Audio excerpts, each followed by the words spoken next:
Ok. Let's go. Let's Shall go. we? Bueno, bienvenidos a un nuevo episodio de La Voz del Alma. Este va a ser el tercer episodio que estoy grabando. Una constancia, ¿cómo te explico? Encontré algo que me gusta y que me divierte mucho, así que nada, lo quiero seguir compartiendo con ustedes. En el día de hoy invité a Francesca. Francesca es mi amiga. Francesca es de Inglaterra. La conocí acá en Valencia. Bueno, vamos a estar hablando sobre su vida, ya saben que este podcast tiene que ver con eso, con contar historias, contar experiencias, sobre todo que tengan que ver con el mundo de la espiritualidad, el mundo de todo lo que nos gusta a nosotros y de compartir y autoconocimiento. Así que bueno, la traje a Franche, que la entrevista va a ser en inglés, porque con ella yo me comunico en inglés. Paciencia, porque me gusta mucho hablar inglés, pero por supuesto que cometo algunos errores.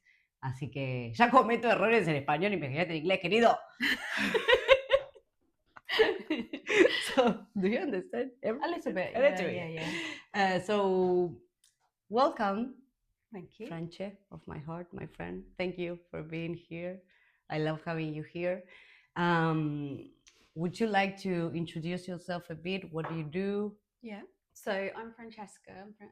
Francesca Miluzzi. I'm half Italian, but born in England, and I've been living in Valencia for a year. And I'm a holistic therapist, yoga teacher, and I'm a somatic mentor and coach. And I'm really passionate about music and kirtan and channeling the voice. So speaking our truth, living our truth. So I play the harmonium and I sing and I lead kirtan. And my passion is creating conscious communities and spaces where we can grow and connect and come out of our heads and story and more into our heart and more connected to our soul and who we really are. Beautiful, beautiful. What kind of, even though you said you're a somatic coach, on what do you specialize? Because this is to me, it was the more, I don't know, the most interesting part of getting to know someone that is inside that world that I feel very connected to. I feel very like I live. So please, before, Yeah. So I'm a trauma and mental health practitioner. So I'm a Hana somatics practitioner. So I first learned the word somatic probably about 15 years ago. And the word soma means to be in the body, and our lived experience from being connected in the body and are the space around us. So we're a soma, not a body. So it's really, I guess, holistic, the sense of I'm not separate from my thoughts. And I think like a lot of people, have been a bit of an emotional roller coaster most of my life. And because I think people, as a culture, we aren't taught about emotional education, and we're not taught how to feel safe with big emotions, and so we can be frightened of them. And our parents do the best they can. But for me, the most important parts of my healing journey, as well as therapy and things, has been learning to be more compassionate to myself, to learn how to regulate, how to form that relationship with the younger parts of myself. And a big part of that is feeling psychologically safe and feeling safe in our bodies. Beautiful. So to even feel safe with an emotion, I first need to be in my body, be with my body. And that creates grounding, that creates psychological safety. And then we can do that. When we know how to do it for ourselves, we can do it with each other. Definitely, yeah. Because I also feel like the only or probably the last or truest moment when you really heal and you really, how can I say, like you transmute. To me, it's like transmuting that emotion into something different in knowledge, in I don't know, like evolution. So I feel like the truest moment when you are able to do that and to really release it is when you feel it in your body. Totally. If you don't feel it in your body, you know from what you have to heal. So you go into your mind, and you feel like this is my trauma, and you make like a complete identity on your trauma. Yeah.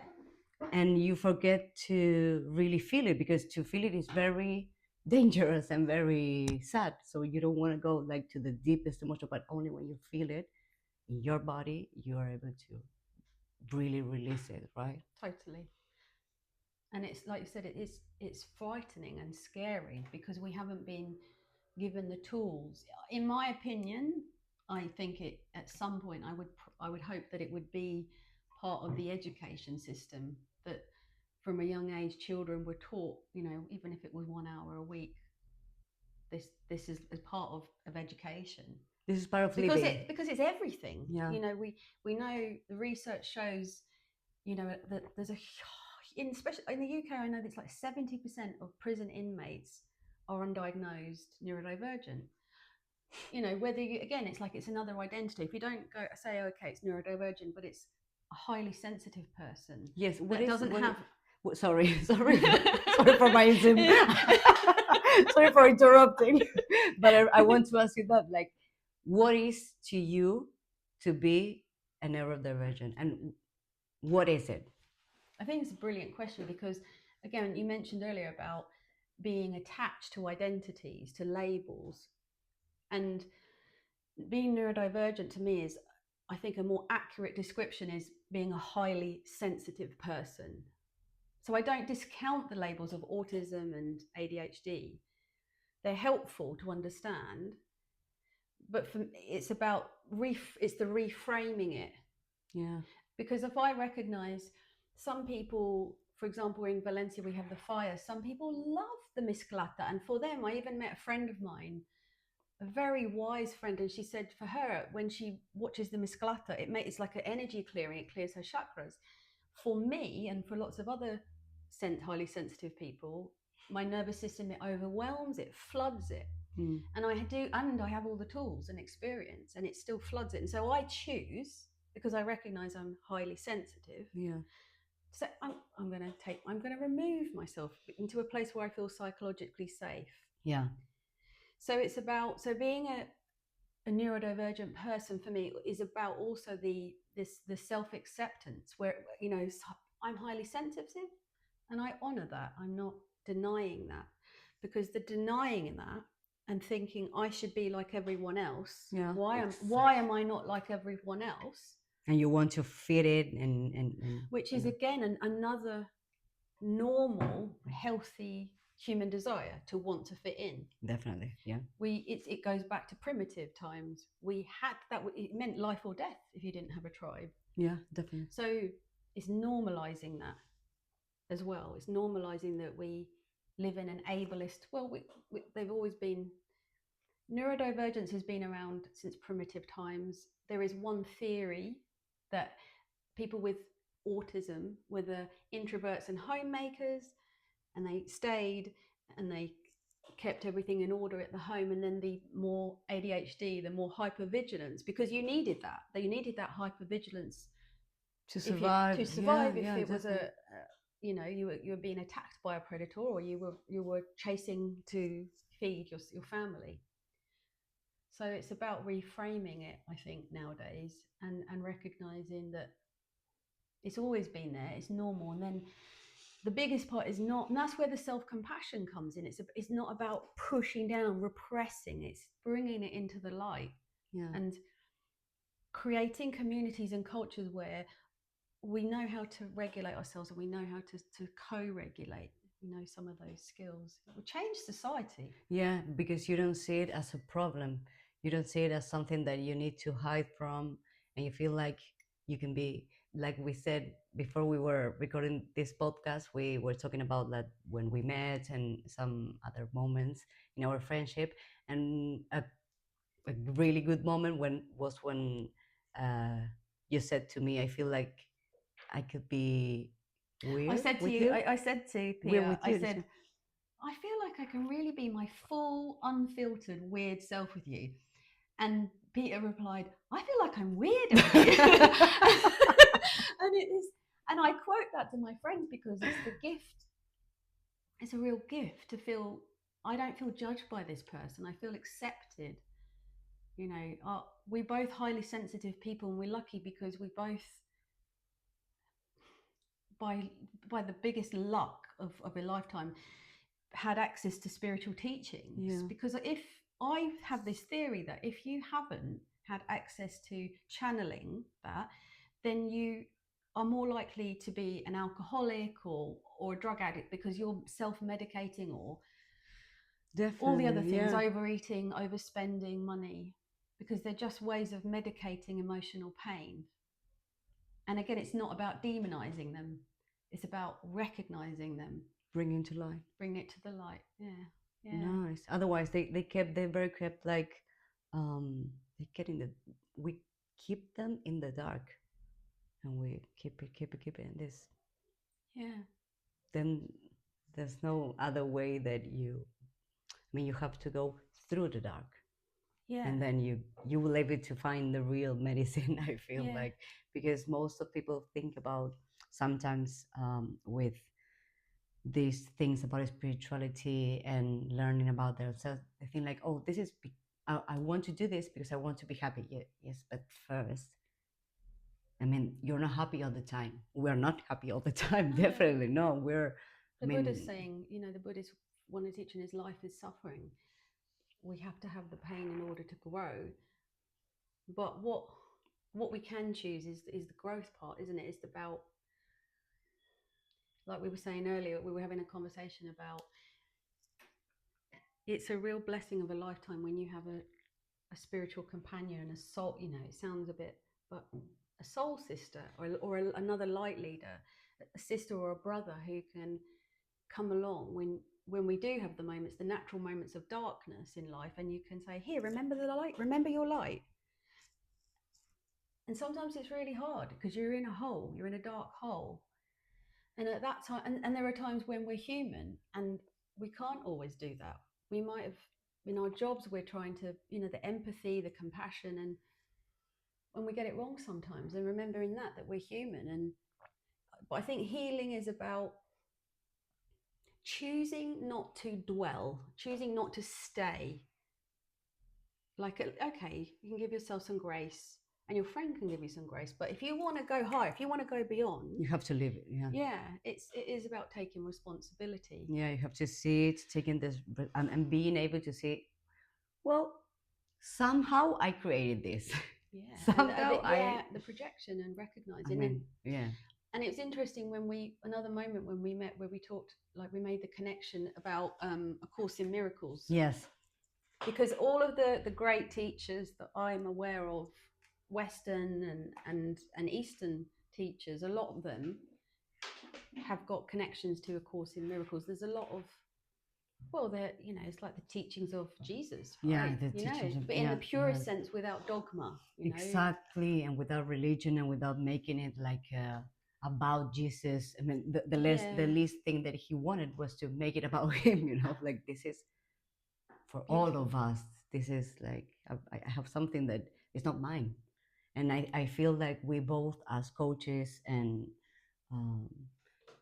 therapists, we kind of create those spaces. You know, we create those spaces when, you know, like, I'm not going to tell you what to do in order because I feel like this is the correct way of doing. I just feel like from my perspective, from my point of view, that you're not able to see, you could be this, for example, or you can try this, or for example, when you're shining the light. Yeah, you're saying, look at all this hey, light. Remember. Yeah, definitely. And that's what, sorry, but that's empowering. It's reminding someone of their own power.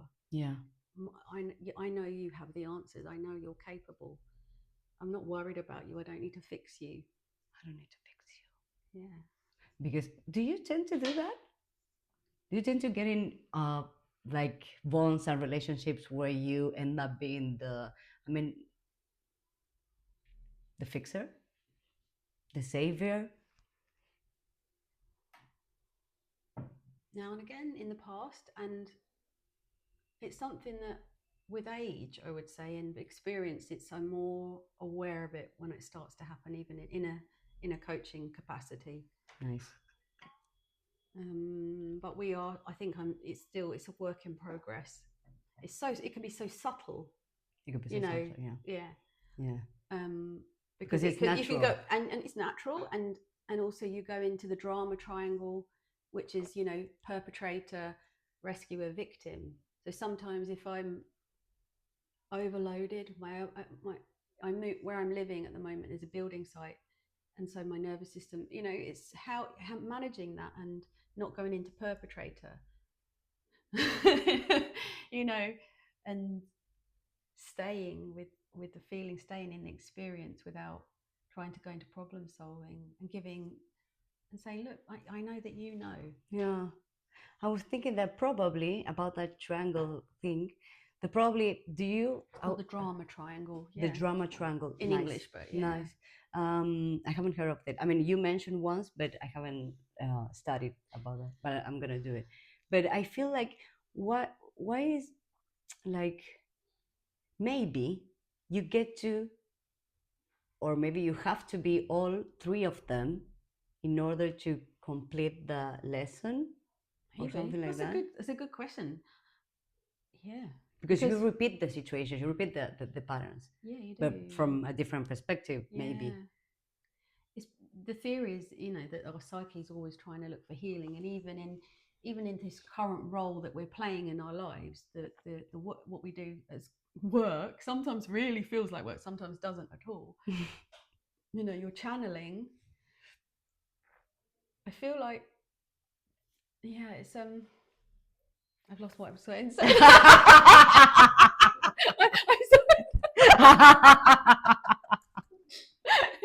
Beautiful.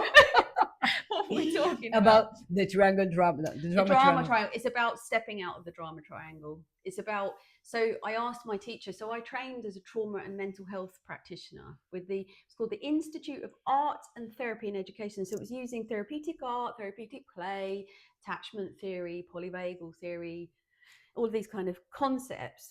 And that's where we learned about the drama triangle. And we had to physically, it was like a constellation, notice in conflict where we normally went. Okay. So I was definitely more in rescue, and I think a lot of therapists, that's where they would be. And only a few put themselves into perpetrator. And I've noticed as I've got older, the last few years, that I'm not going into rescue so much. I think this is a really good point you made. I'm going sometimes more into like perpetrator. It's like a subtle, it's like, okay, well, we've talked about this over and over and over and over and over. I'm inviting you. Do you want to go beyond this story? But sometimes it comes from a place of, especially when we've worked with each other for a long time, it's like, I know you know this. Yeah. But it's so subtle. And that's why you have supervision. That's why you have people to talk to about these things. But anyway. Supervision. I want to ask you something that is, what's something about neurodivergence that you wish more people understood on a soul level? Oh, well, that's a good question. I think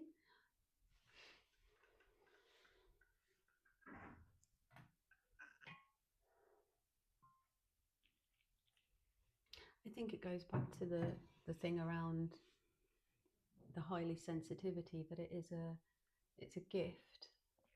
And it sounds a bit, you know, it's a gift, but it is a gift. It is a gift.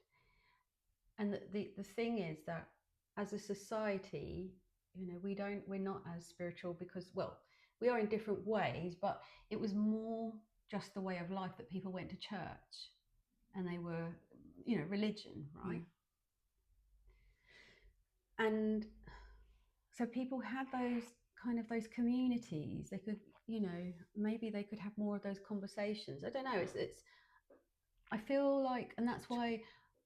So I trained as a yoga teacher when I was 24 and everything, and I know I was seeking out peace. I was seeking out being around people who wanted to be in peace. It was just heaven for me.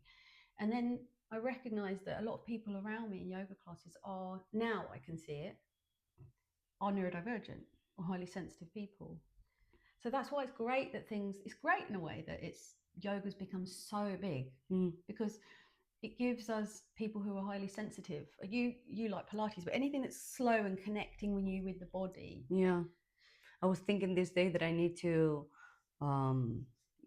have yoga classes again, because I feel that my body feels like a bit trapped in some, like I'm not able to completely release them from my body. So I got the message. I got the Ah, interesting.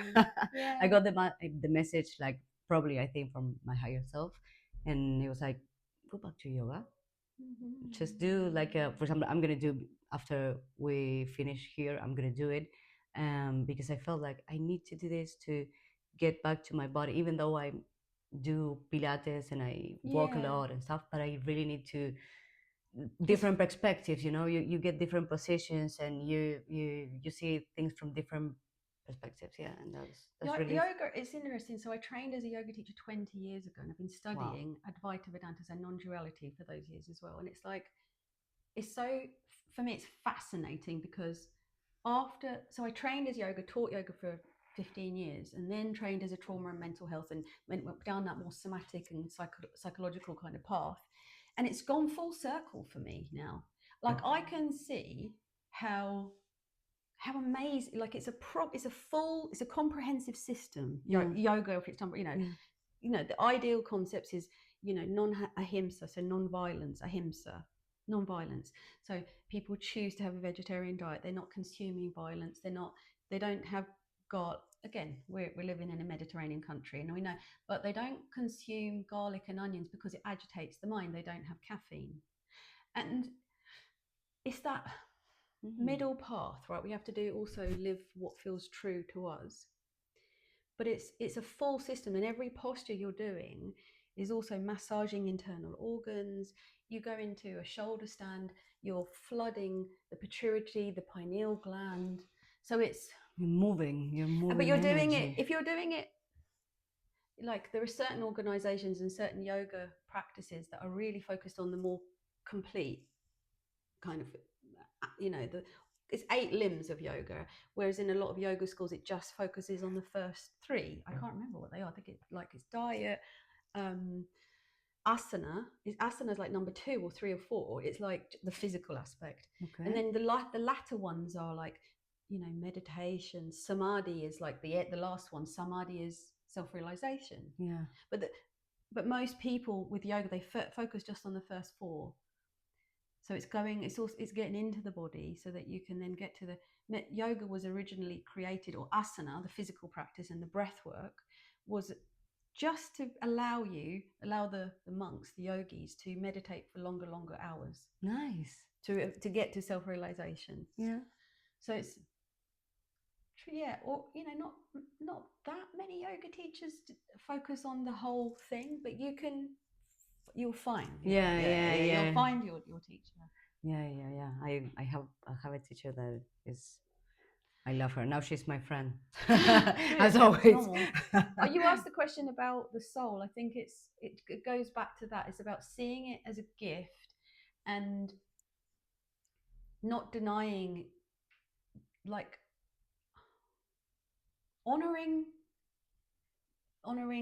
the true self, honoring the true self, and accepting that, and taking yourself into spaces that honor you as you are. Yeah. And you're not trying to explain yourself. Yeah. And I guess that's where self-compassion comes in, learning the tools of self-compassion. Beautiful. Yeah. Does that answer the question? Completely.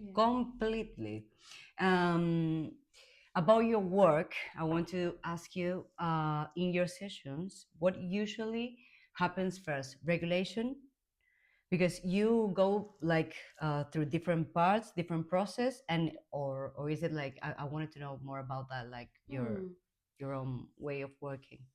So it's about, so initially it's about helping someone to feel psychologically. It's like the foundation. Okay. So it's getting the foundations correct with someone. Basics. How do they come to you? Like, what do they say? Because, for example, when they come to my sessions, they go like, I need more clarity. I need what my energy is like right now. What am I going through? A lot of people that I work with are highly sensitive. So it's things around lack of motivation, lack of self-esteem. Yeah.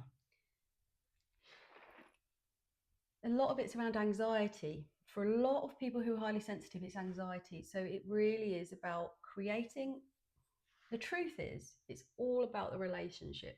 It's all about the relationship that you doesn't, in some ways, it's all about the relationship. And sometimes it's a fit, and you know that you just know the person is ready to connect on a certain level of consciousness. Yeah. And sometimes it's like, okay, I can see where you are, but I feel like we can work with this. You can feel a willingness to move forward and to be stretched.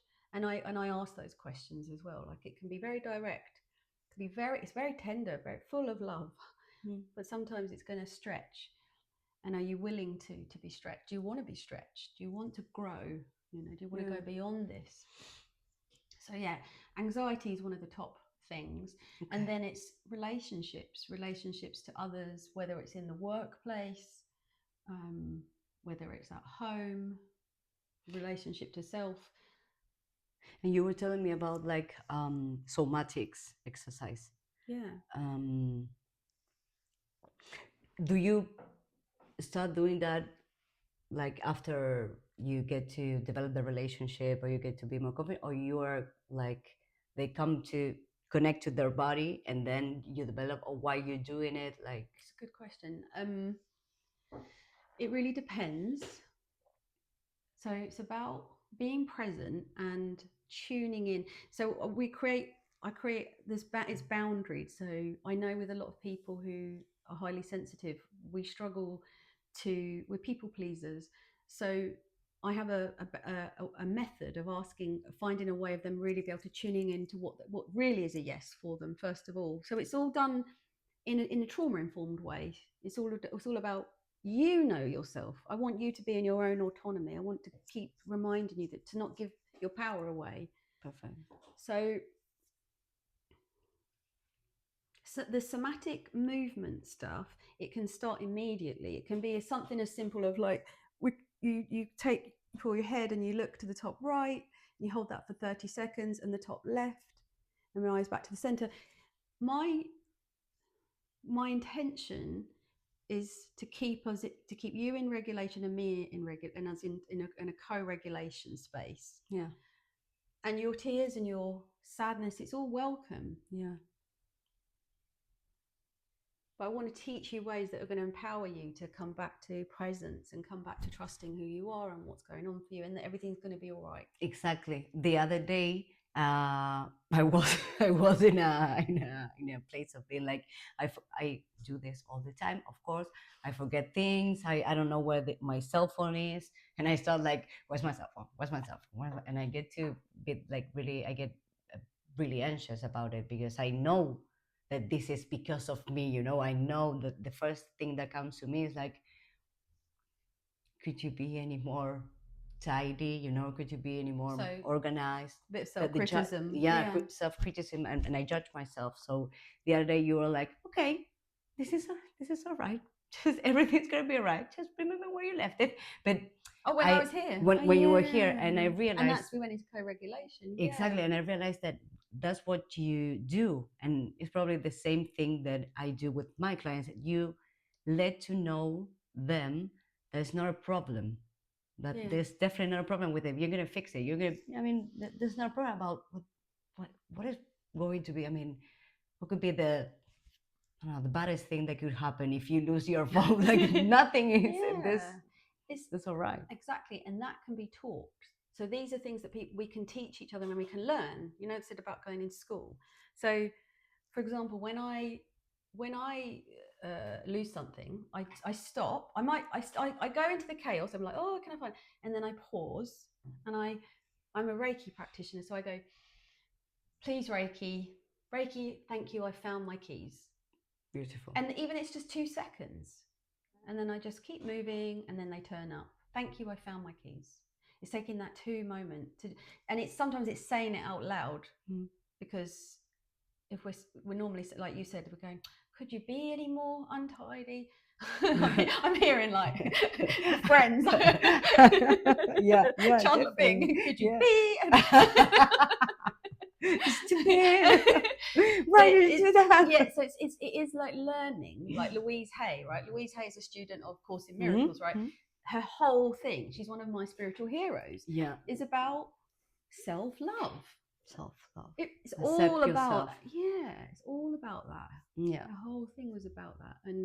But she's come from A Course in Miracles, and she's done it in her own way and shared that in her own. So the self-compassion thing, really, if people could learn that, the world would be a different place. Definitely. It would. Yeah, that's why we're friends. Yeah. About moving and about immigration and about traveling, about everything that comes with that. Why did you choose Valencia? It pulled me here. That's the truth. I wanted to move. I had this instinct to move to Spain some years ago because my sister lived in Malaga, and English winters were very difficult. For example, my friend told me that, who's just arrived, that for 40 days straight it's rained. Plus it's dark at 3 o'clock. So we are, as enlightened as you could be, I'm not, and the weather has affected me. So that's always been a big pull, a big draw to me. But I went on a yoga retreat, and then I met a friend of mine. She's also a coach. I knew I was going on this yoga retreat. She said to me, "Oh, there's this event happening in Benicassim in Valencia. Why don't you go?" And I said, "Oh, I will have just been on a yoga retreat." And she said, "Why not?" And something made me stop, and I thought, yeah, why not? I'm putting limitations. And I went to the event, came to the city, and I was like, oh, this is a city, but it doesn't feel overcrowded. And then it's got the beach. It's got the best of both worlds. And then I met a mutual friend of ours. Yeah. And then it was interesting because a few weeks after the event, I came back. Something made me say, okay, let's actually check it out. And I came for 5 days. To see if you wanted to. And within those 5 days, you did me an Akashic record on the beach. On the beach. And I've still got that recording. And you said, you're going to feel more like yourself in Valencia, more authentic. And that has been, Valencia has given me like a little lift spiritually. I feel like Valencia has a more, for a city, in Ayurveda, they have these different states of being, sattvic, rajasic, and tamasic. And sattvic means like kind of lighter. There's a lightness to this energy, whereas somewhere like maybe London or Madrid might be classified as more tamasic, like, or rajasic, kind of, maybe rajasic, more like fast-paced, quite agitated. Yeah. Like London is like that. Where if you go to like somewhere, like Henley or Oxford, it's more sattvic. Yeah, it's got a lighter energy. So Valencia's giving me this lift. Yeah. It pulled me. Yeah. It pulled you. And now that you are leaving Valencia, because you're now living to Peru. South America. Yeah. Peru. Is this because about being surrounded by South Americans? Tell the truth. Yeah. I always, before I moved to Valencia, I had this pull to South America and to Peru. I felt it for some years. And then, of course, different things happened in my life. And I somehow ended up here. And I feel like the universe has prepared me, because I can speak some Spanish and understand some Spanish now. And also for the first time, it was interesting. I had a pull towards plant medicine, ayahuasca. And I'm so pleased that my first experience of ayahuasca was here. It happened to be in Spain with the most wonderful shamans, Spanish, and a lady from Finland and a lady from Spain. Amazing souls, and would highly recommend. So I've taken the plant medicine. I've been in the ceremonies 5 times, and it feels like it's called, grandmother ayahuasca, and it comes from the Amazon. And they say that it pulls you, and it's been a similar thing for me in India. I just, from a very young age, I felt this pull to India. And then they say Arunachala, which is the mountain of Shiva. You don't just go, you're invited. It's so I feel like I'm being pulled to Peru. Yeah, and I can see you also in Argentina. And Argentina very much so. Definitely. I feel but I don't want to. I just want it to be warm. Don't want to go when it's cold. No. Yeah, No, I mean, make it it's happen not. that we go to Yeah, Argentina. no. We're gonna go. We're definitely gonna go. Definitely. And also when it's hot, because it's better. What about, like, what fears come up when Good question. I mean, you just decided that you're gonna move to, even, I mean, you're not gonna move to another country. You're gonna move into another continent, which is completely different than being here. I just realized. Yeah, definitely. And it's completely different. I mean, you're gonna have the best of time, definitely, because the energy there is, I mean, it's completely different. I mean, here you have a lot of things and are really good things, but this is me being completely South American, right? But honestly, you're gonna feel home there, and you're gonna feel like, because you like that energy, you like the energy of, like, chillness, and just talk to each other and have the time to talk to each other and get to know each other. But what about your fears? It's a very good question. I've been feeling quite isolated. So where I moved to, when I first moved here, I was sharing, and it didn't quite work out, and it was only temporary accommodation. And I ended up living on my own. And initially, there was a beautiful field in front. It was nice. And now it's a building site, and the area is rough. So I've never felt safe there. But I also feel isolated because I work at home alone. But it's not an area where I'm connected to life. So my fear is about feeling isolated. But I saw my gut and my heart tells me that the land will hold me, because when I know I'm at my happiest, it's in nature. You know, this yoga retreat that I talk about in Spain, it's in Malaga. It's a place called Competa. Yeah, just thinking about it, my whole nervous system relaxes. And there's yoga, there's daily practices and things, but also there's the land. So there's the fear about, because I'm away from my spiritual family physically, it's not. So it's that thing of, like, I've been here a year, and I started, and and then I'm doing that again. So yeah, I think it's just that, really.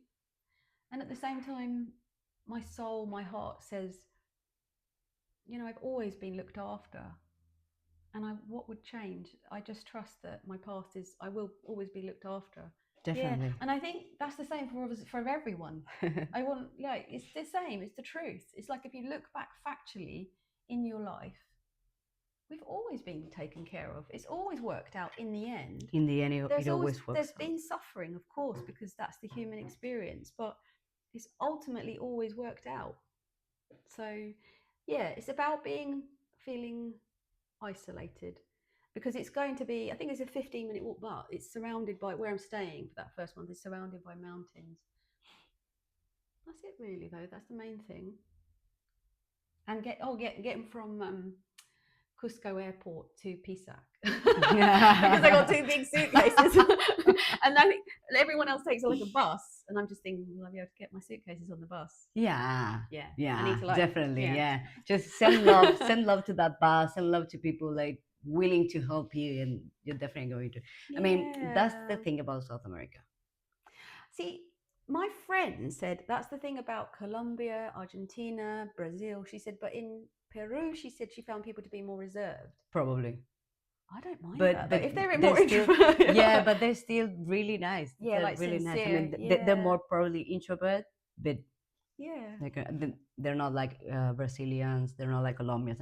Yeah, your friend is right. Your friend is definitely right. Yeah. But they're still very, very nice. I'm Very sure. nice. I trust that. Yeah. Franche, about being isolated, what you said, I feel that is probably one of the prices that come with being free, like being able to decide whether you want to live, from where you want to work. So what it is to be, I mean, what is to you in the present to be free? I mean, what is freedom to you? Better. Oh, I love that question. What is freedom to you? This is so good. Like these questions, these reflexive questions, because I'm hoping that this will also inspire other people to. What is freedom to me?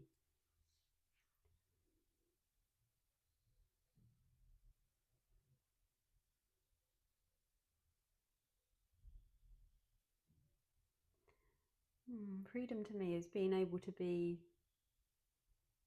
unattached, I suppose, in some ways, but at the same time,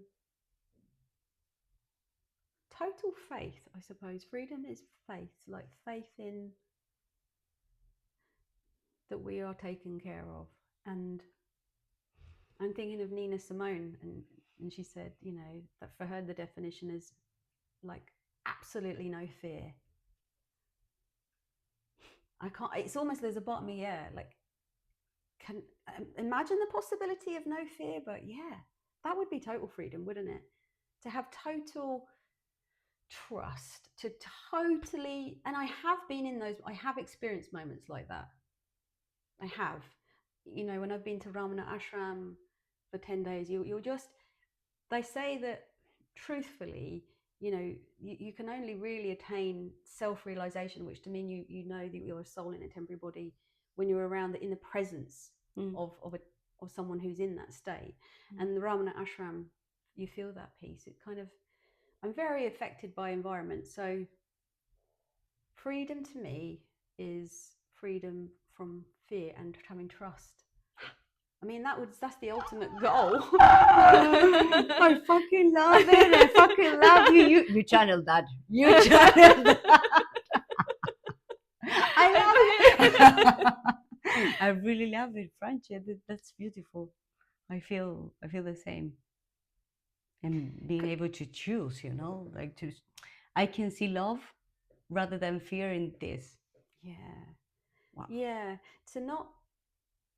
Can you imagine? Like, it's so beautiful. Sorry, but there's a black cat kitten on the roof there, and it's like rolling around in the sun. Then, in the sun. Can you? Yeah, it's like that would be total freedom to be able to be. To it's just to more. I guess it's that you would still recognize that you're having a human experience, and there is suffering, and you are going to, as part of being in the human experience, you're still there's acceptance that you're always going. There's always going to be suffering. Yeah.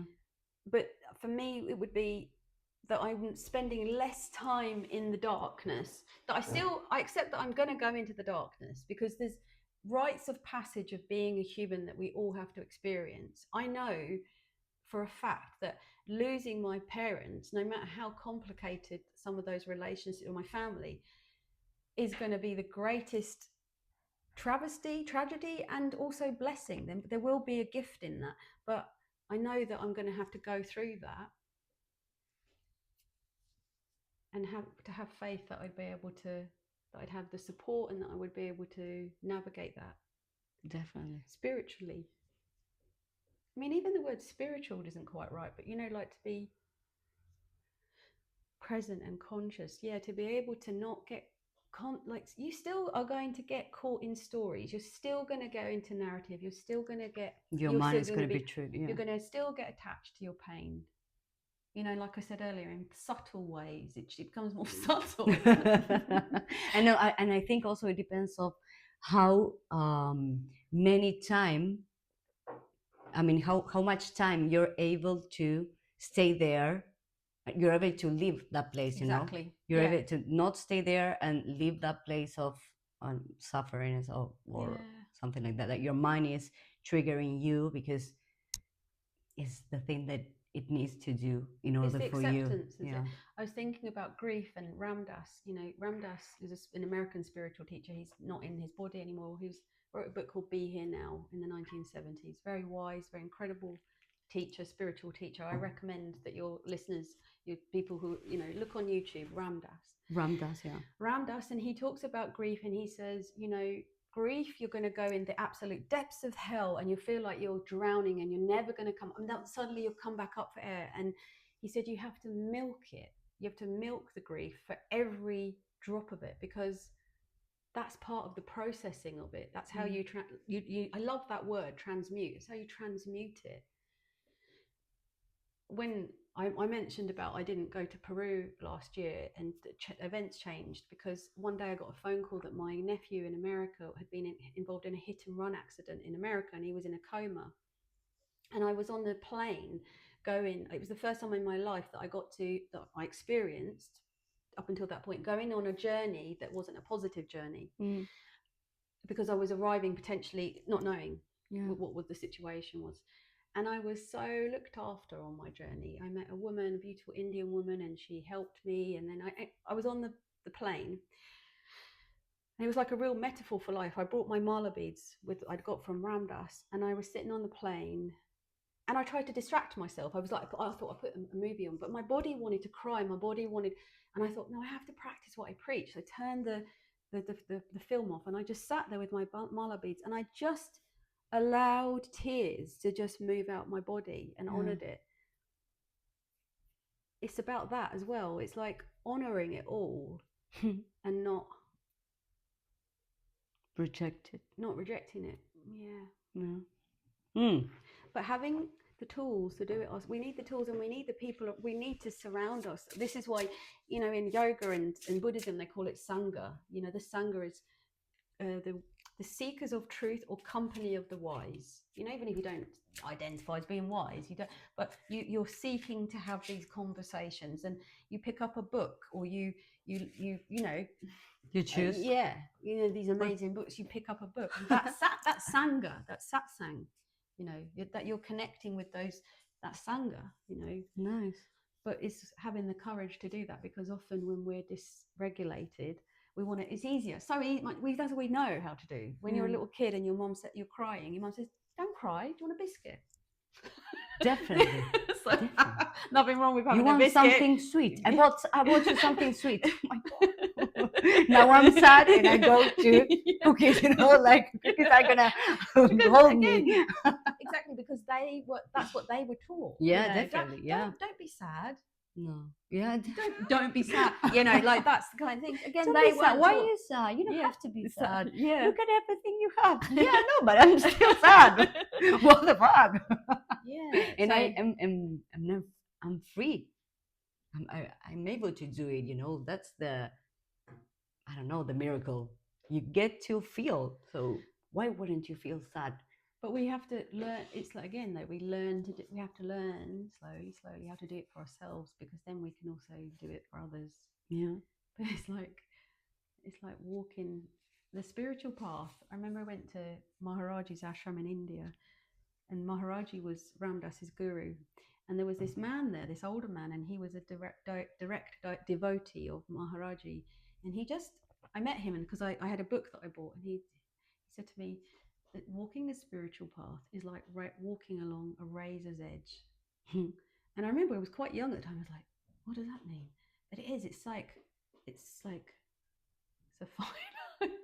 Yeah, and sometimes you're every time on the top of of a cliff. The top it's of just a cliff. always There's a card in tarot, which is the Fool card, and he's standing on the top of a cliff, and you go like, this is going to be a new adventure. This is going to be hard, because he doesn't know where he's going to be, but he still feels like, I need to do this, and every time you get to a situation or a relationship or a new trip or something like that, a new part of you, you get to be the one that chooses to go on an adventure without knowing, because you don't get to decide how this is going to end. You get to just experience it and create while you are experiencing. Blessings. My friend, you need to fucking go. What time is it? 1:10. Okay. Pick a card, please. The sun, il sole. Oh. Il sole, la mia amica. The sun is about, like, maybe, I don't know if it shows, but the sun on tarot, this tarot card is about, like, bringing to light your authentic self, bringing to life the part of you that wants to really enjoy life and wants to really create something good about life. and being, you're never alone, definitely never alone. And it comes to, I feel like this is very like a motherland thing, like I feel like the sun over there is going to be, also because I saw the pictures of the place that you're staying in. Yeah. And I feel like your light is going to be like really shiny, but only because it's going to be very authentic, like very yourself, very like, this is me. So you're going to pull people that can be able to see the light. I feel like it's about getting, probably I would say this in a nerdy spiritual way, like getting your magnetic field higher, like higher and bigger, and this is me, It's like the presence. when I go to Arunachal, I haven't been since 2017, but it's like the only way I can put words to the experience is it's like you have a plug or a light beam, and it's like it tops you up, spiritually. It's there's something that happens. When I'm like here talking like this, and I need to say something like, I don't know, very spiritual or something like that, my body, when I feel like I'm channeling my higher self, my body goes like this. So now I have to say, it's weird. It's like, because you straighten up, because it's the energy coming through. You're stepping out of the way. Yeah. So the last one, my friend. What part of you are you saying goodbye to, and what other part of you are you welcoming in? Is that correct, Seth? Beautiful. Okay.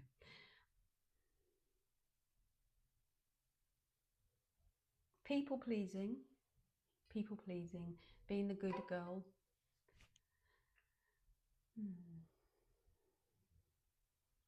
And I'm stepping into more playfulness and more presence. I'm going to allow, I trust there's this book that I want to create on, or this teaching manual. It's something, creativity. There you go. It's creativity. Stepping into creativity, authenticity, leaving behind people pleasing. And I've been in a bit of a frozen state, the chaos. So it's like leaving the frozen and moving again, flowing back in the flow. The sun. You're stepping into your sun era. Nice. Thank you for being here, my friend. I love you so much. I'm very happy that I met you. And life brought us together. So blessings. I love you, my friend. Have a nice trip. Thank you.